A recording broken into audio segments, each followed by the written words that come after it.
Welcome, everyone. I am John Oppermann, Executive Director of Earth Day Initiative, and we are here talking to David Pogue. As always, I find people are better at introducing themselves than me introducing folks reading from a script. So, David, can you just tell us a bit about your background and the book? Yeah, I'm David Pogue. I'm a correspondent for CBS Sunday Morning, seven-time Emmy Award winner, but who's counting? And I was for 13 years the weekly tech columnist for the New York Times, and that sort of branched out into science reporting, and I've been doing a lot of that for Nova on PBS and for CBS Sunday Morning. The book is called How to Prepare for Climate Change, and there are two different ways to respond to the climate crisis. One is mitigation, which means trying to reduce your carbon footprint. Super important. We hear a lot about it. Eat less red meat, fly less, um, take public transportation, elect officials who care about emissions and so on. But the other side that rarely gets discussed is called adaptation. And that's the idea of coping with the changes we've already got that aren't going away. Corporations and governments do adaptation all the time. That's why cities build seawalls, and Starbucks is finding new mountains to grow coffee on. Adaptation is very much a part of big institutional life. But as far as I'm aware, nothing has been written on personal adaptation, what we as individuals and families can do to protect ourselves, our finances, and our homes from the climate crisis. So this book is about every conceivable way that a person, an individual, can protect themselves. So it's how to invest, how to ensure where to live if you have a chance to move, how to talk to your children, what to grow in your garden, because you can't grow the same stuff anymore, how to reinforce or renovate your house if you're going to do that. And then there's individual chapters on, hurricane, flood, wildfire, ticks and mosquitoes, all the different individual disasters, heat waves, droughts, and so on. So it's about how to ride out the disasters and how to prepare yourself for what's here, because I am optimistic that we are eventually going to decarbonize, but I do think it'll take 50, 60 years. And in the meantime, there's a lot of change that's here that's not going to rewind. Yeah. And before we dive into some of the things that people could be doing, and you said it's very thorough and covers everything that you could possibly think of, which I love. I think it's really interesting for people to think through those things because it really does connect to their own lives, where it's like these are the things that are going to happen in our lives potentially, and these are the things that we can concretely do. And people are always clamoring for those solutions, I find, and having a place to go for them is so valuable. But before we dive into that, can you speak a bit about the problem? So, what are the ways that potentially the climate crisis might affect our home life, our work lives, and our economic system? What's the problem that we're solving for here? I think most people are already aware of the high-level disasters, the floods, the hurricanes, the wildfires are nuts the last couple of years. I mean, every year burning, in Canada or in California, as much land in a single year as Connecticut, Rhode Island, Delaware, Washington, and New Jersey all put together. I mean, just enormous, thousands and thousands and thousands of acres burned. The heat waves in 2023 were, of course, a huge headline. This is affecting people's health directly. It is affecting the medicines in your cabinet because they are presumed to be stored and effective at a certain temperature. This is affecting agriculture and therefore the price of food. A couple of years ago, Nebraska, 2/3 of all the fields in Nebraska were flooded. And so the price of produce shot up. But there are also these secondary and tertiary trickle-down effects of the climate crisis that I find even more interesting and fascinating. I mean, the price of chocolate goes up, goats get small, PSAT scores go down, more kidney stones. They're just weird trickle-down effects caused by the changes. This is not the climate we used to have in the 80s or even the 90s. I mean, it has changed. The leaf season is shorter and less pretty in the Northeast. Skiers are finding that ski resorts are just closed more because there just isn't snow. And then, of course, the drought problems in the western half of the United States are just mind-boggling. It's not very telegenic as disasters go. Like, Yeah. what are you going to do? Put a camera set up at a brown field? Um, but it's a dire problem. Yeah. I don't know if you've ever seen those pictures of the Hoover Dam Lake Mead in Nevada, but it's down dozens of feet and another few feet, and they won't be able to get hydropower out of it anymore. And a few feet after that, they won't be able to get drinking water, which is where 25 million people in California and Nevada get their water. So Yeah. anyway, all kinds of changes from top to bottom, Yeah. most of them bad. Yeah. I mean, I think the one that leapt out at me when I was looking into this, and I think probably will leap out a lot of people, there's a lot I want to get to, but just as a random example, the kidney stone. Like, why more kidney stones?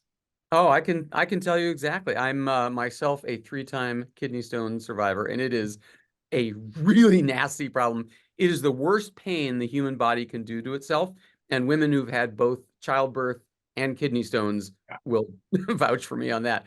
Yeah. Um, Kidney stones form in your kidney when these salts become too high a concentration relative to the liquid, to the water in your kidney stone. And it turns out that when the climate gets warmer, we drink not enough. We don't keep up with it by drinking more. They first discovered this with the Iraq and Afghanistan wars. Our troops were getting massive numbers of kidney stones, and it made no sense, way above the populace average. And it's because it's hot and dry there, and they weren't hydrating as much as they should. Therefore, the proportion of water to the salts in their kidneys was changing. Voila, more kidney stones. Yeah. Yeah. Which is something that I am certain 99.9% of people that have thought about climate change have not thought of. And that's the kind of thing, unfortunately, that yeah, in our new reality, we will have to start to face. So the next thing I wanted to ask is, so that's the problem, and then thinking through the solutions, which is really where your book is focused. All of these different things that people could be doing to prepare for climate change. So can you speak to that, of some of the very specific things that people can be doing preparing for climate change, extreme weather events, things related to climate change? Some examples that I know that you cover are like the plants that you're planting around your house that maybe would make it less vulnerable to wildfires, or preparations for hurricanes. Just a random sampling of some of the things that maybe you think are interesting. Sure. What I really didn't want How to Prepare for Climate Change to be is a guide for rich people to insulate themselves from problems that are hitting lower income people. Right. So most of this stuff is just common sense, free or cheap stuff. Um, for example, every time there's a fire or a flood, it breaks my heart to read about people who died because they didn't get the warning. If you're an older person, you're not on the internet, you didn't sign up for the text alerts, whatever, people die in their homes. They're engulfed in flames because they just never got the word. They didn't have the TV on. So there's a great app. It's from the Red Cross. It's called Emergency. And you put in your address or your parents' address, and that's it. You can file the app away and forget it. If any of 57 different disasters approach that address, you get a notification, and it chirps and it blinks and it gets your attention so you can get their attention. I mean, it'll save lives. It costs nothing. Another one, and people in California and along the southern coast can certainly tell you about this one, is a go bag or a bug out bag. It's a backpack or a little satchel that you keep by the front door, front closet, with everything you need to survive out of the house for a couple days in the event that you're not allowed to get back onto your street or back into your house. If it burns, if it floods, or if the authorities just say it's not safe to go back there. So snacks, underwear, bottled water, first aid, and copies of your documents. There have literally been cases like Hurricane Katrina where two people would show up at a house arguing about whose house it was. And the authorities didn't know Yeah. who to let in Right. because they didn't have proof of ownership. So Right. copies of your documents. And then the tip that I've added in the book is you should also make a little Post-it note clip to that backpack of things you need to grab on your way out the door, namely your medicines, your passport, wallet, and your phone charger. So a go bag, I mean, I did it with my kids in, living in Connecticut, and it was kind of like a scavenger hunt. It was fun. And now we sleep easier knowing that it exists. Yeah. And then the other really big thing, and this sounds so boring, but it's really not. Um, Look over your home insurance, Mhm. because it turns out that, to most people's shock, homeowners insurance does not cover floods. Right. And flood damage is the monster. I mean, the flood, you saw the graph between 1990 and now on the number of flood claims and the amount of those flood claims, it's going crazy. And it's not just coastal people, by the way. This is not people living in Miami. Did you know that 7 of the 10 most flooded states are inland? Yeah. Number one in 2020 was Arkansas. What? Yeah, it's got nothing to do with hurricanes. It's because the ground gets hot and dry during the dry spells, and then these big devastating rains come, and the water has no place to absorb. So it Yeah. just runs down the hill into your basement. Yeah. So anyway, you don't have flood insurance with your homeowner's insurance. So look over that, see if it's worth buying flood insurance from the government, which is the only place you can get it anymore. The insurance companies have all left. Yeah. Most people got their insurance a long time ago for as cheap as possible for a different era. So just look over what your statement says. Yeah. Yeah. And is that one of the things that you would also talk about as far as location? So you said the flooding is not just in coastal areas, it's in inland areas.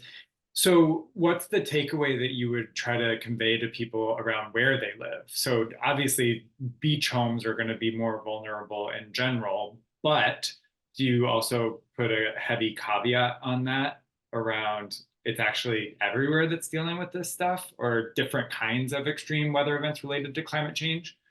Yeah, there's no place in the United States that's completely exempt from climate disasters, but 40 million people a year do move in this country. They get married or divorced, or they graduate, or they're hired or fired. And more finding a climate haven is part of that decision. So Yeah. this, in simplified fashion, imagine the map of the United States. The west half of the United States has severe issues with drought, as we mentioned, and the wildfires. It's just gone nuts. Middle United States, baking heat, and of course the Gulf Coast has horrific hurricanes. East Coast has hurricanes and ticks. The ticks aren't dying off in the winter anymore because it doesn't get cold enough. So they're reproducing another whole generation each year, and more people are getting Lyme disease and other diseases. So basically, where that leaves you is the Great Lakes region, the top middle. They don't have the severe heat, they don't have the fires, they don't have the hurricanes, they generally don't have tornadoes, they don't have the ticks, they don't have the drought because they've got the Great Lakes right there. So Cleveland, Buffalo, Duluth, Madison, Cincinnati, those are great places to think of if you have a choice between two jobs and one of them is in the Great Lakes. So I know that you went through a few of the different things that people could do to prepare for climate change. So if you had to boil it down to just one, we do often try to give people just one thing, as often people will get very overwhelmed by a long list of things. But if you're trying to convey just one idea, is there one that kind of leaps out at you from writing this book of one thing that you could do today that's easy, simple, and then you could tackle a bunch of the other stuff after they pick up your book? Um, in terms of the adaptation stuff, in terms of preparing yourself, I really think making sure you have insurance, if you can even afford it, Mhm. is number one, even though it's boring. In California and the West Coast, insurance companies are now dropping wildfire coverage from their existing customers, just as everybody else, Allstate and all the other insurance companies got out of the flood insurance business when the hurricanes proved to be unprofitable. So for that reason, it's insurance. But in terms of stopping climate change, which again, this book is not really about that, but there is this point that I would like to make. There's a great book by Michael Mann, another climate writer, whose premise is every time they say, change your bulbs to LEDs or take the subway instead of driving, every time you hear that, that's petroleum industry lobbyists talking to you, trying to make you feel like climate change is your fault. And if you think of the relative effect that your actions can have on the climate crisis versus governments and corporations, you're 1,000th of the problem. So the big one in life is use whatever voting power you have in whatever institutions you belong to. I don't mean just voting for president. I mean your church or your synagogue or your temple. I mean the school board. I mean the library, the company you work for, whatever group of people you are in, you will amplify your attempt to decarbonize by working from within. So I think that's the one sort of unexpected thing I would say is start to realize that you have power in numbers in organizations, institutions that you might not even consider. Yeah, 100%. We're always talking about being a climate communicator. So I think that is a great note to end on. And thank you so much. This has been really interesting, and people can pick up How to Prepare for Climate Change, a practical guide to surviving the chaos by David at a bookstore. Thanks so much. Thanks, John. Thanks.